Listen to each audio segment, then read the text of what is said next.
D'abord, j'ai été en retard, vous me l'avez pardonné. Je n'ai vu personne me regarder d'une certaine manière qui aurait pu me pousser à être plus gêné. Au contraire, ce sont des visages radieux qui m'ont accueilli. Que d'honneur aussi, parce que parmi les frères de El Hadj ici présents, je suis le plus jeune. Mes aînés sont là. Tout à l'heure, quand on m'a désigné, j'ai dit à celui qui est venu vers moi, vas-y vers l'aîné. Il décidera de tout. C'est comme ça que nous avons été éduqués. Que d'honneur, parce que celui qui est fêté aujourd'hui, dont le parcours est magnifié, mais tellement proche. Il m'est si proche que j'aurais l'impression de parler de moi. Alors que le moi a été haïssable à une certaine période. Les gens n'aimaient pas parler d'eux. C'est pourquoi, à la place du moi, à la place du je, on a mis le nous, même si le nous désignait une seule et même personne. Parce que le moi avait été considéré comme haïssable. Parler de El Hadj, c'est parler de moi. C'est mon jeune frère direct. Il m'est si proche que nous avons tout partagé ensemble. Le même lit, le même parcours. Ce parcours qui nous a tous amenés à aller tous les deux à la quête du savoir. Cette quête du savoir, il en a fait plus que moi. Parce qu'il avait, en un certain moment de sa vie, tout abandonné. Aller rechercher le savoir mystique, la maîtrise du Coran à Koki. Il venait de quitter l'université. Quel paradoxe! Ce paradoxe, nous l'avions vécu nous aussi. Mais celui qu'il a eu à vivre était beaucoup plus profond. Il a quitté l'université pour aller apprendre le Coran, le maîtriser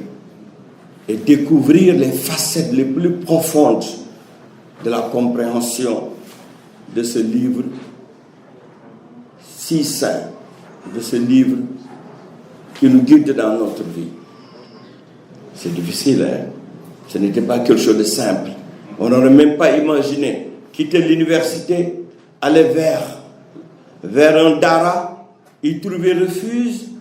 mais surtout s'y plaire. Ce n'est pas pour rien que nous avons aujourd'hui un professeur d'université et en même temps imam de mosquée. C'est une facette importante de sa vie. L'autre facette aussi, nous la partageons. Peut-être il excelle mieux que moi dans cette facette. C'est de pouvoir aider. El Hadj, si la religion, si Dieu n'existait pas, selon certains, il aurait continué à rechercher à faire le bien. Pourquoi? Parce qu'il aime faire le bien pour le bien. Quel fondement de la morale. Je fais partie de ceux qui disent que la religion est une armature très forte parce qu'elle vous amène à cultiver le bien, qu'elle vous amène à préserver les valeurs fondamentales de l'existence, de la coexistence, mais surtout de la vie en société. El Hadj, si Dieu n'existait pas, il aurait été toujours parmi ceux qui rechercheraient à faire le bien pour le bien. Heureusement, Dieu existe et nous sommes de grands croyants guidés par celui qui est notre référence de tous les jours, Cheikh Ahmadou Bamba. C'est pourquoi El Hadj, dans toute sa vie professionnelle, il passe tout le temps à servir, à rendre service, à être au service des gens, à vouloir faire plaisir, à aider, à soulager des souffrances, à apporter un réconfort moral. Combien de fois je l'ai vu au moment où le malade souffrait, alors qu'il était en train de lui administrer les médicaments nécessaires. Combien de fois j'étais présent, qu'il lui a récité des sourates, à lui parler de Dieu, à lui donner le réconfort moral qui peut lui permettre de pouvoir supporter sa douleur et peut-être même de la surpasser. Parce que la seule façon de surpasser ce que nous traversons de pénible dans ce monde, c'est d'avoir la foi. La foi de dire, il nous a fait du bien, il nous a donné du plaisir, il est capable de nous faire vivre la peine. Qui? Le Tout-Puissant. Elhadj est un jeune frère dont je suis fier. Elhadj est un jeune frère dont je me réclame. Elhadj, la famille est fière de toi et te souhaite longue vie et très bonne continuation. Elhadj. Mesdames et messieurs, je suis très honoré et très heureux de me retrouver devant vous tous aujourd'hui. Ma famille à mes côtés, mon épouse, mes 2 enfants, mon beau-frère, pour répondre à l'invitation du personnel du centre hospitalier universitaire Le Dantec, et plus particulièrement du personnel du service de radiologie et d'imagerie médicale. J'ai atterri dans ce grand centre de recherche, de formation et de soins comme un parachutiste en 2011. Je ne m'y attendais en effet pas du tout. Moi qui n'ai pas suivi l'itinéraire académique universitaire classique. Dans ce centre, j'ai trouvé certains de mes maîtres, civils comme militaires, mais aussi des amis, comme le professeur Elhadj Niang. Le professeur Elhadj Niang est la première personne du centre, du service universitaire que j'ai rencontré pour l'informer que je venais d'obtenir, par le biais de la Banque mondiale et via le ministère de la Santé et de l'Action sociale, une bourse pour une formation spécialisée en radiologie et imagerie médicale. J'étais alors médecin de santé publique en service à la région médicale de Kolda. J'étais donc venu de Kolda, où j'exerçais, pour l'informer de ce que je devais me rendre en Belgique, à l'Université libre de Bruxelles, pour cette formation. Il était alors interne ou assistant, je ne me rappelle plus exactement, et il m'avait reçu dans le service de neurologie, alors qu'il était en train de faire ses examens d'échographie. Après m'avoir conseillé et encouragé, il me demanda d'aller dans le bureau d'à côté, me présenter au feu le professeur Moussa Badiane, que je ne connaissais pas aussi. Paix à son âme. Il me donna également de ses conseils pour le voyage que je m'apprêtais à effectuer. Donc le professeur Elhadj Niang, c'est lui qui m'a ouvert la porte de la formation en imagerie médicale. Il m'a reçu pendant 30 minutes. Le malade assis à côté, j'étais debout devant lui et il me donnait des conseils pour mon voyage que je devais donc effectuer à Bruxelles. Et donc, Pendant tout mon séjour à Bruxelles, je lui rendais compte de l'avancement de cette formation. Et quand je suis rentré donc de Bruxelles, je n'avais pas encore été donc positionné, et donc je faisais la navette entre l'hôpital régional de Thiès, qui venait d'avoir son scanner et qui n'avait pas commencé le fonctionnement, et donc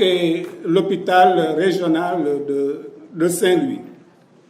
Et donc j'ai fait ce trajet-là pendant 4 ans, avant que le ministère de la Santé et de l'Action sociale m'affecta comme radiologue au CHU donc, de l'hôpital de Dantec.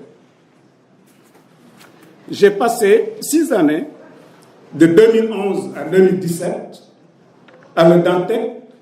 où j'ai bien été accueilli par le directeur, le docteur Tako Diop à l'époque, et le personnel du service de radiologie et d'imagerie médicale.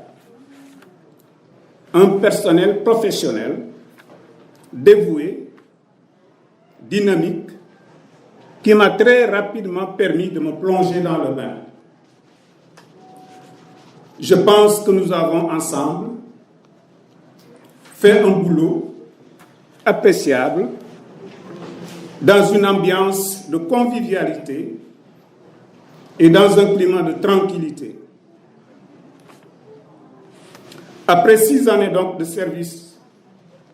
en fin décembre 2017, j'ai fait valoir mes droits à la retraite dans ce centre. Et puis,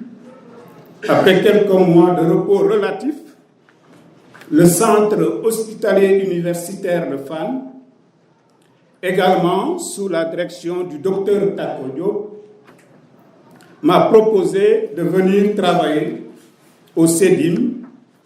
auprès du professeur Sornaba, chef de service.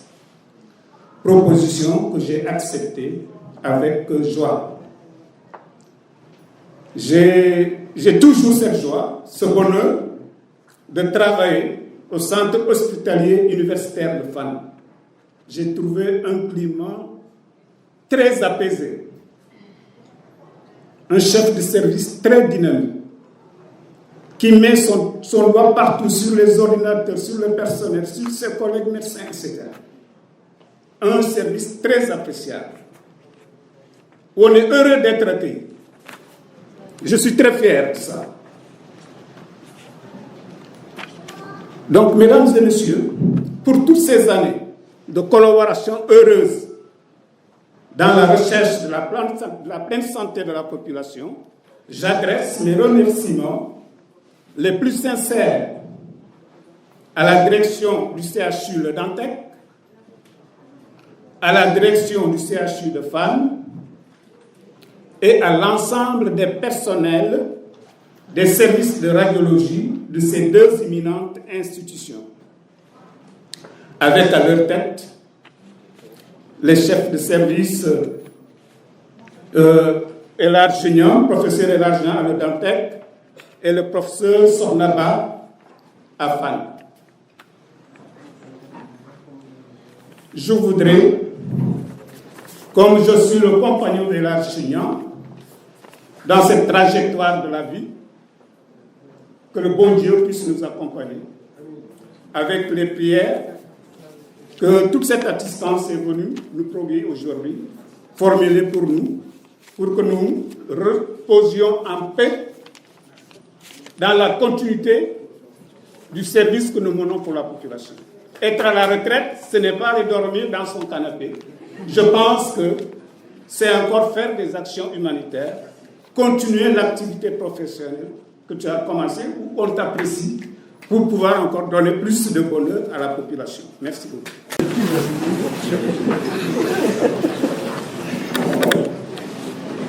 Assalamu alaikum wa rahmatullahi wa barakatuh. Mbooloo mi ngeen baal ma àq ma déroger un peu à la règle. bu ma doon wax loolu damay jaaxle ci ban langue lay jël pour mën a wax ci sunu xarit sunu mbokk sunu wëlëre muy le professeur Elhadj Niang. mais damay taamu rek wax ko ci làmmiñ bi ma nàmp muy wolof. ñuy sant le ministre Madické Niang bu baax a baax ci taxawaayam di magam ci taxawaayam ci njaboot gi ak ci réew mi moom itam muy suñu xarit ñu yàgg lool di nuyu ñi fi teew ñëpp nag ci seen yéene ju rafet di xam ne nitu wëllëre ngeen ndax nit ki bu fàttewul ka mu doon jëflanteel te loolu lépp di lu baax mu ñëw di ko rendre hommage kooka ku baax la ku am wëllëre la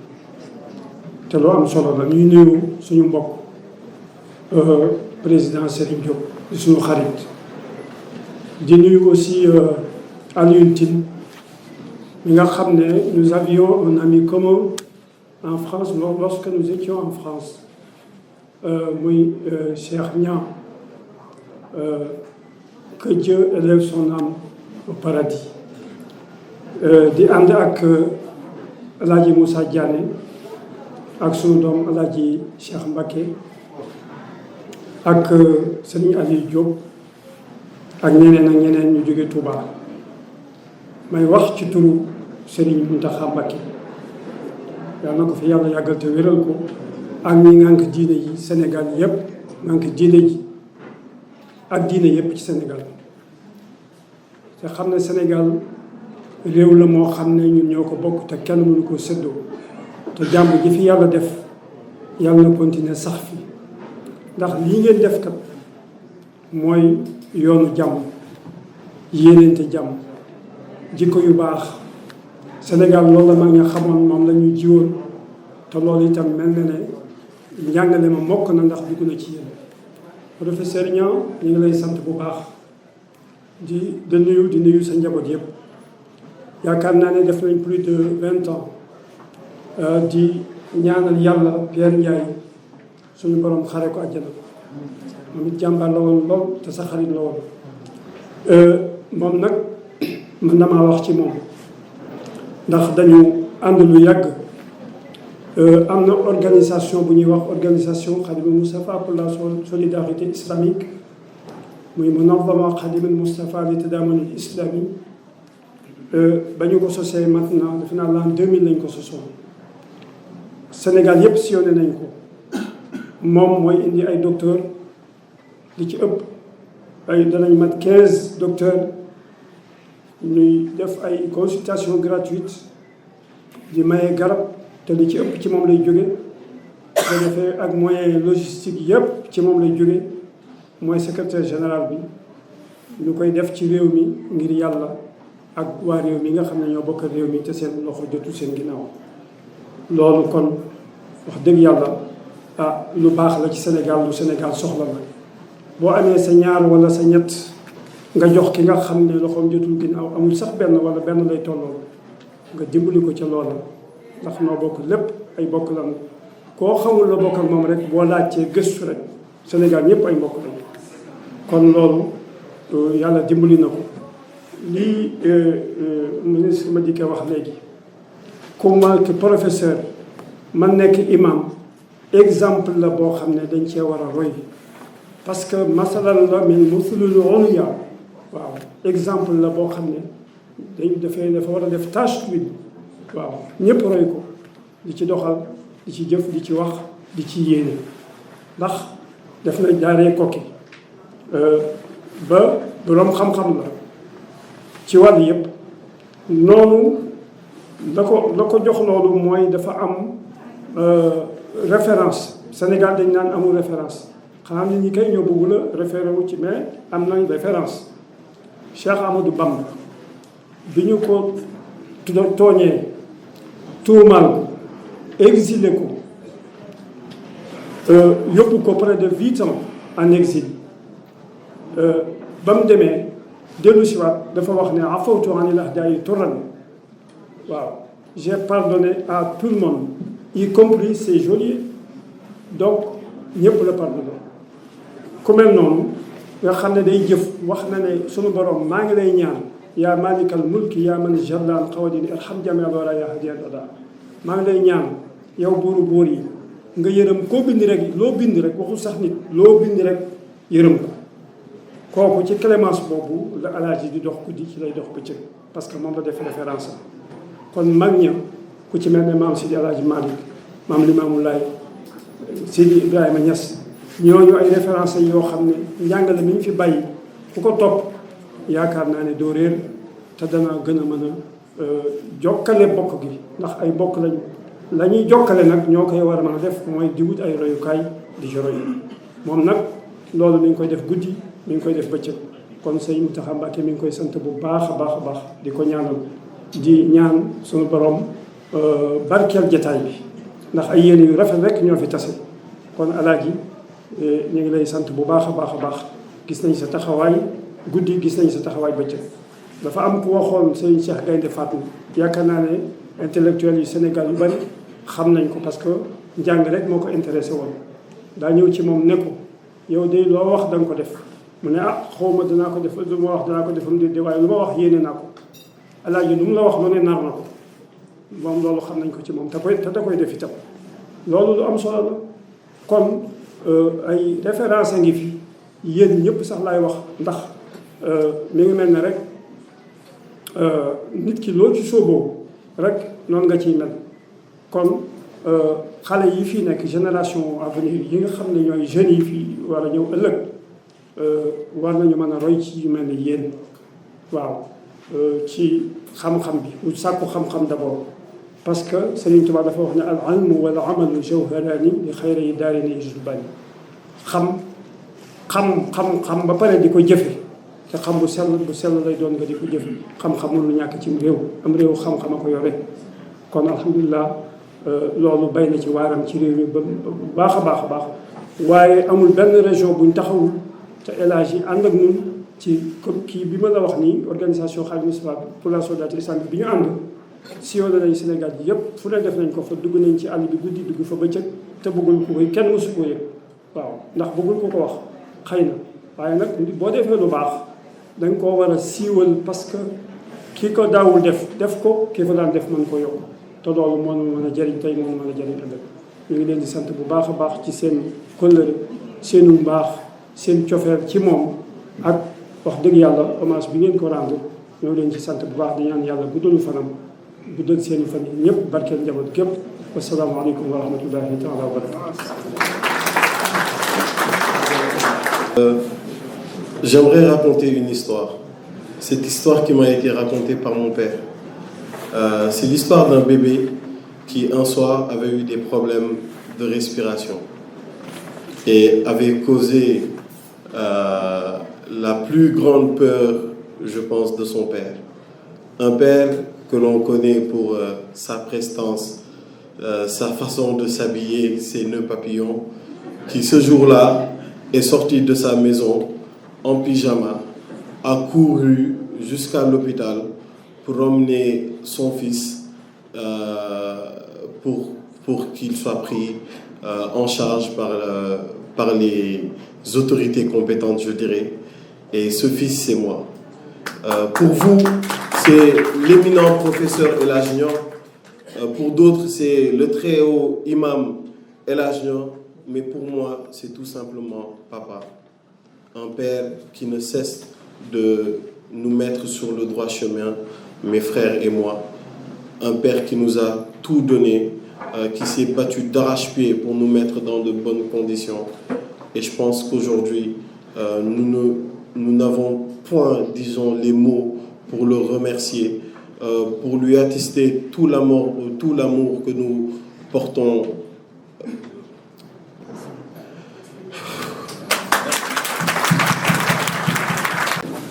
وإني أعوذ بك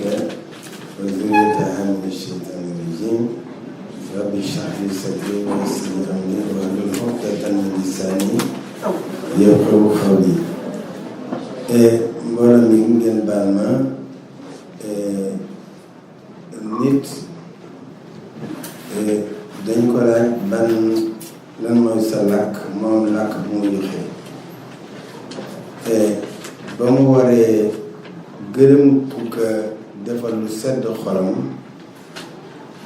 mu daal di làkk weneen làkk ñu ni ko lu tax mu ne làkk wi moom laa nàmp ci lay gërëme ci lay xarabe li ngeen ma defal dafa rëy ci man ba mënuma wax beneen làkk bu dul làkk bi ma nàmp làkk bi nga xam ni mooy sama làkku xol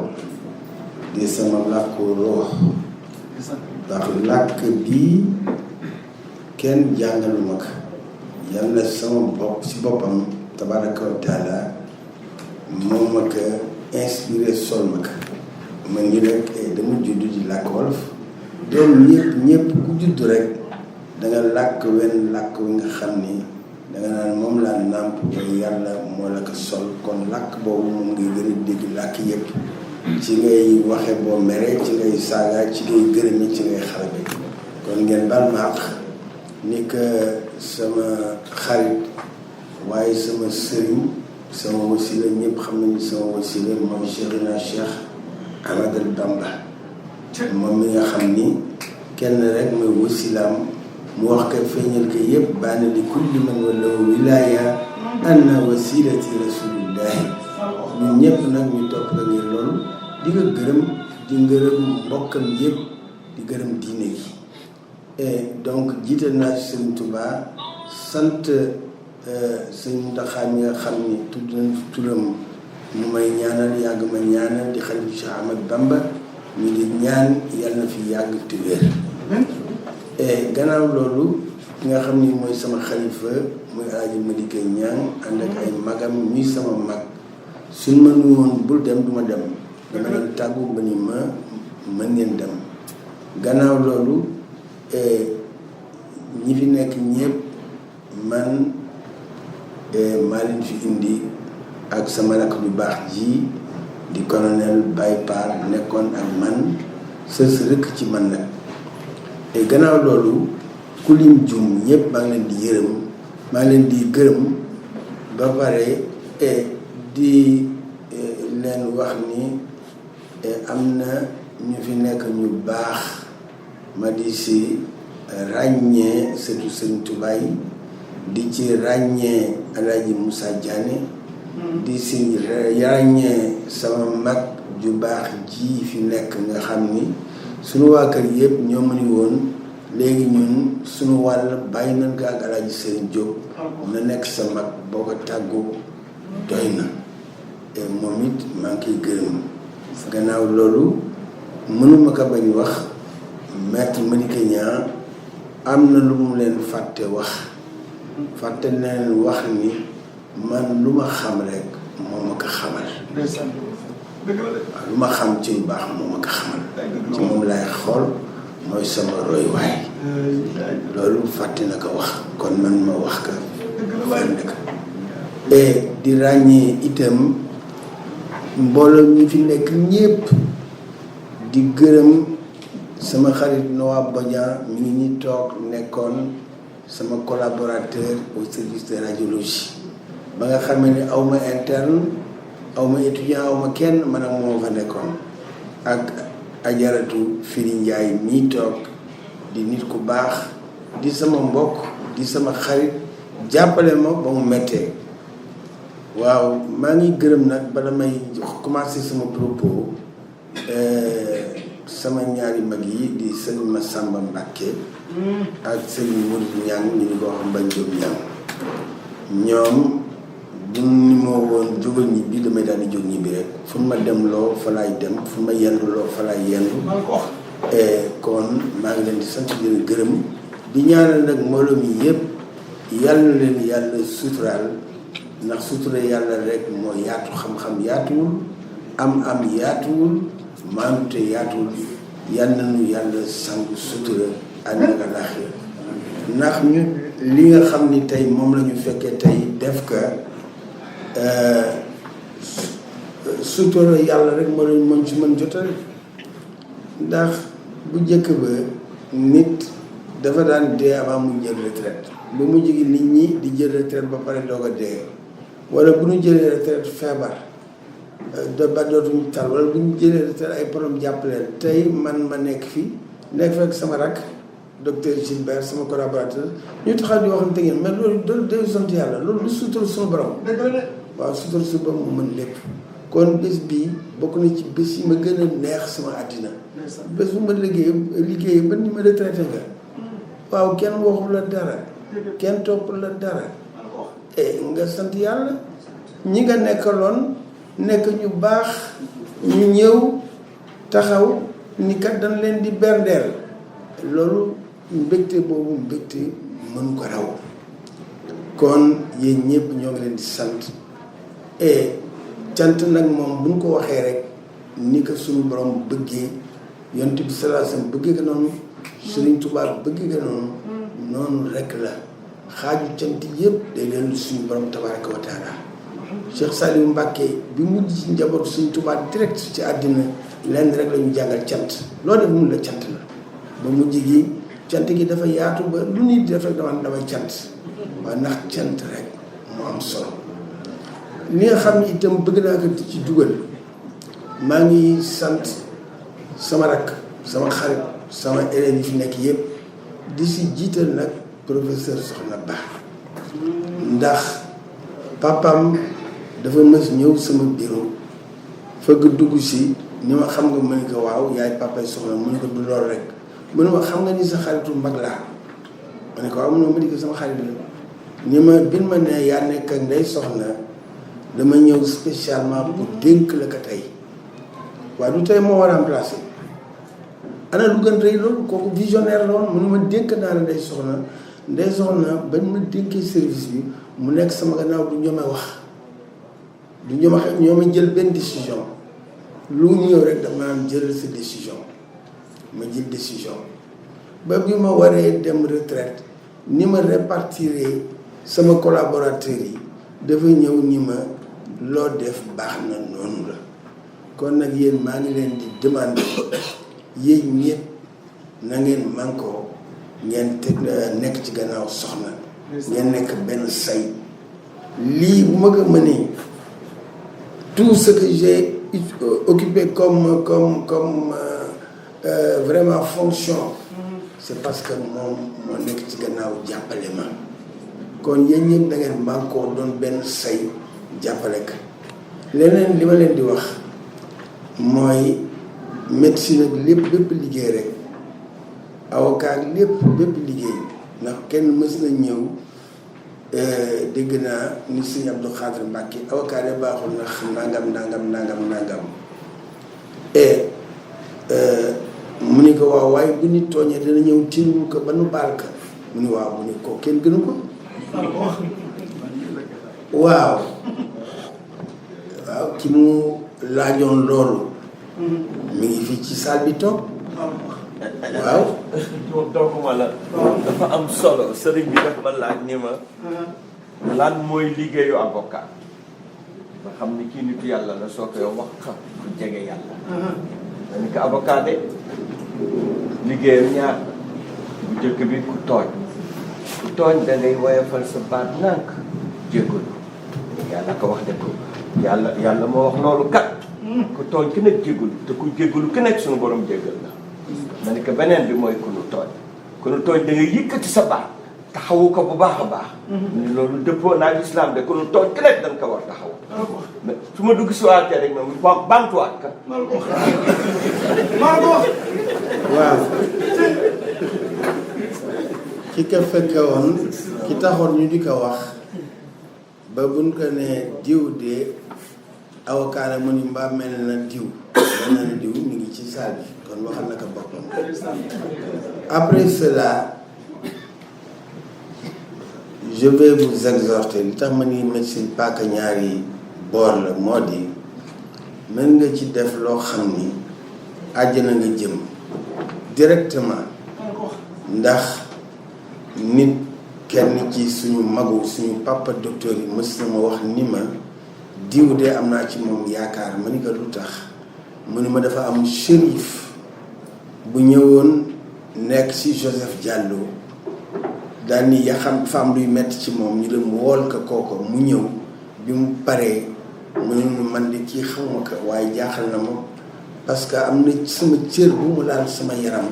sama borom baaxee na ni képp ko laal seeram aramal la safara waaw leneen na ngi ci nag gis naa médecin bu toroxal kilifa ba mu toroxalee kilifa ga ba mu génnee am laago bu ko dal ba nekk góomu robaale mooy góomu xam du wér ba keroog ba lay dugg ci suuf kon nag médecin lay góorgóorlu ne jamais exiger un salaire au-dessus de notre travail. Soigner gratuitement l'indigent. Éviter d'utiliser notre position sociale pour exploiter les hommes. Waat bi ñuy waat devant le peuple, c'est devant Dieu. Waaw. En disant que je sois couvert de pauvres, si je manque à mes promesses, c'est devant Dieu. gënuma kenn tanewuma kenn waaye li ma leen di exhorter yéen sama élèves yi fi nekk mooy bu ngeen jógee da ngeen am yërmande ci maladie na ngeen woyofal seen loxo. On n'a pas honte de gagner notre vie parce que c'est ça notre travail, mais pensons au serment à ne jamais exiger un salaire au-dessus du nôtre. Soignons gratuitement autant que faire se peut l'indigent. C'est ça. Respectons également les malades parce que c'est à nous justement de les respecter. C'est à nous de faire ce qui les élève et ce qui va apaiser leur souffrance. moom it li ma koy ñaan mooy li fi ñu baax ñëpp wax sama mag ñu wax ko léegi mooy na gën a góorgóorlu gën a yërëm lépp lu mu dégg ñu def naa ko mu nëbbal ma ko yàlla naka ka ay rakkam nëbbal lépp lu mu def accepter ça bu ngeen demee bu wéeteeg moom ni ko mais patron et si on faisait comme ça qu'est-ce que vous en pensez moom mu yërëm leen Sëriñ Tuubaa loolu la ñu wax na ngeen yërëm ñi nekk ci seen suuf ngir kenn rek moo nekk ci kaw ki nekk ci kaw yërëm leen et suñ ko defee yàlla gën suturaal maa ngi gërëm ñëpp et dama ne woon soo ma jël parole bi ndax sama kilifa ak sama xarit yi fi nekk bu ñu waxee rek waxal nañ ma waaye loolu laa leen bëggoon dénk et di ñaan suñu borom tabaraka wa taala mu sàng mu sutura def nu ay jullit la yonent Yàlla Ibrahima waxoon ay doomam leen wala tamutunna illaa wa antum muslimoon ñun ñëpp ñu bokk jàpp ci loolu fexe ba bu ñuy dee ñu nekk ay jullit yàlla nu yàlla yërëm yàlla nu yàlla jàppale yàlla nu yàlla gunge alhamdulillahi rabbil alamin. Sëriñ Bamba ku ko sopp loxo ca kaw ya sa wujudi kulli bi judi sama sama Mbàkke watalu judi fam xala daay xam li ni daay am na ñu ko bëgg xuduli murada yaa man afada bila kiraay Muhammadu Rasulullah ablil bururaay sutrundoy waaja xinil xaroora borom ñetti kaalay abdan surura li kulli raay waskur xilaat ni Cheikh Massamba Mbacké ana ñu bëgg Cheikh Massamba Mbacké borom ñetti kaalay boo ko gisee muy saamandaay naan Cheikh Bamba waajal waajal ini tabaay kudulil kitaab waxbal mataaba yaa sa siraay yaa xayra rabbi Cheikh Massamba Mbacké xayral murabbi ana ñu ko bëgg taya daxal bi baale sadaay ay waay salli wa sallim ala mutammin wa kulu yasine bi lantiyaay Muhammadu Rasulullah ay waay salli wa sallim ala mutammin borom kaari wa kulu yasine bi lantiyaay dundal ci darajay Muhammadu Rasulullah Muhammadu Rasulullah